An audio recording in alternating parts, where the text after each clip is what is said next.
Well, it's finally here. After 14 years in development, sound familiar? We now have a fourth entry in the Jurassic Park series. I've got to say, I've been eagerly waiting for this film ever since it was first rumored, keeping track of it through the years as the cast, crew, and story were constantly changing. Is Steven Spielberg coming back to direct? Will it involve any or all of the characters from the first film? Are they really going with the idea of dinosaur-human hybrids? What's that? Keira Knightley's being considered for a role?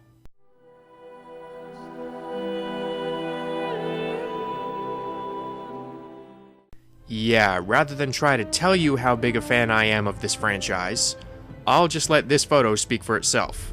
So, does this newest movie bring the saga back to life? Or should the series have stayed extinct? Let's take a look at Jurassic World.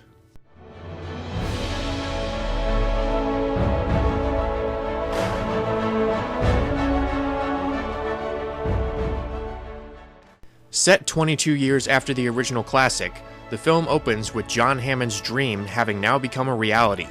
Isla Nublar is the site of a massive resort and theme park, with thousands of visitors flocking in every day. Seeing and interacting with dinosaurs is now the equivalent of visiting a zoo, which is a problem in that it could potentially lead to a decrease in profit once the novelty wears off. So, corporate behemoth Simon Masrani demands a new attraction be made to draw in the masses. In response, operations manager Claire and the park's scientists create a genetically modified hybrid named the Indominus Rex. Yes, it is as deadly as it sounds. Unfortunately, this prehistoric Frankenstein creature is more intelligent and advanced than they anticipated, successfully escaping her enclosure and killing everything in her path. This results in a mass breakout that puts countless visitors, including Claire's nephews, in mortal danger. In desperation, Claire turns to raptor trainer Owen Brady to help bring this beast down and save both the civilians and the animals. Now, you might be thinking, man, this movie has a loony premise. They're really going to some strange places to milk money out of this franchise. In actuality, though, the filmmakers know this and fully embrace the absurdity of these ideas. Not only does this lead to a sense of self-awareness that I wasn't expecting, but it also paves the way for some surprisingly creative commentary. The entire concept of the Indominus Rex and the corporate reason behind it can easily serve as a parallel to entertainment spectacles in general. How many times have movies, particularly big-budget blockbusters, tried to lure in audiences by promising to be bigger and better than what came before? The theme presented here is very timely, especially in today's market, and the subject matter feels like the next logical step up from Michael Crichton's original idea. Escalation does apply to resurrecting extinct animals. We've brought dinosaurs back to life, attaining a wealth of genetic knowledge in the process, so why don't we take it one step further through gene splicing? This is insane, yet genuinely intriguing stuff that makes for a strong story. However, the first act is where the tale struggles. In addition to developing the setting, the script spends so much time establishing the different characters and their backstories, neither of which are as interesting as those in the original movie, that it takes a while for the actual plot to get started. What doesn't help matters is the clunky characterization, especially with the kids. They go from being amazed by dinosaurs to whining about their parents' divorce, which never goes anywhere by the way, to bickering like all siblings with absolutely no transition. In conjunction, characters like Owen and Claire are initially painted in pretty broad strokes, which further contributes to the questionable first act. Luckily, once the story gets going, the movie hits its stride and becomes much more engaging. I love the way that the situation steadily builds, starting with a single escape and eventually escalating to all-out chaos.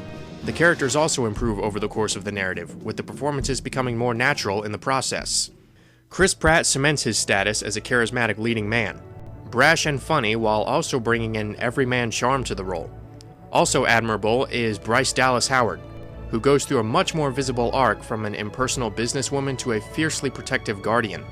She believably conveys both the intelligent professionalism and the instinctual heroism while having decent chemistry with Pratt. The kids, on the other hand, are a mixed bag. Ty Simpkins is alright, excitable, curious, and terrified when he needs to be. Nick Robinson, though, comes across as a first-world teenager with the same vacant expression on his face throughout the film.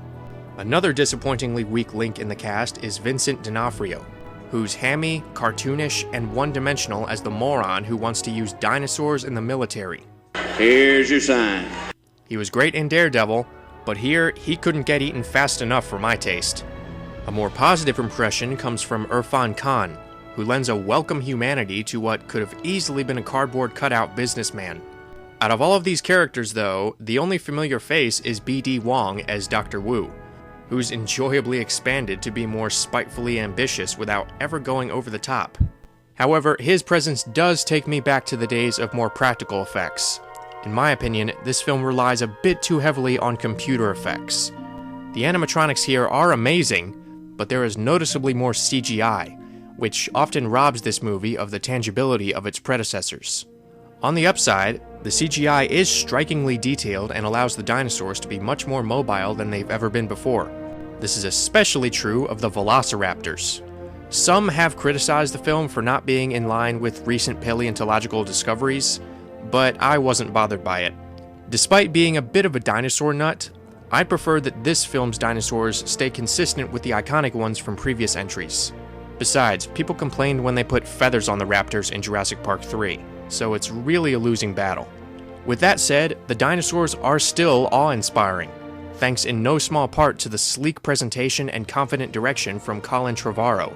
He pays homage to Spielberg while putting his own stamp on the film, framing the shots to really show off the majesty and the scope of both the park and the animals. In addition, he directs the action scenes with a lot of movement and energy without coming at the cost of coherence. The music mostly enhances these scenes, but it just doesn't reach the perfection of what we've heard before. Maybe I'm biased, but Michael Giacchino's score never stuck with me.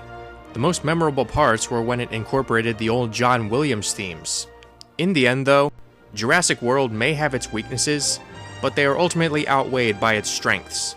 Although it suffers from a rocky start and some issues in characterization, it has a solid foundation in its sure-handed direction, mostly capable performances, accomplished effects, heart-stopping action, creative story, and sense of spectacle that does justice to these extraordinary animals. Thanks for watching. Feel free to like, subscribe, and/or comment. Until next time.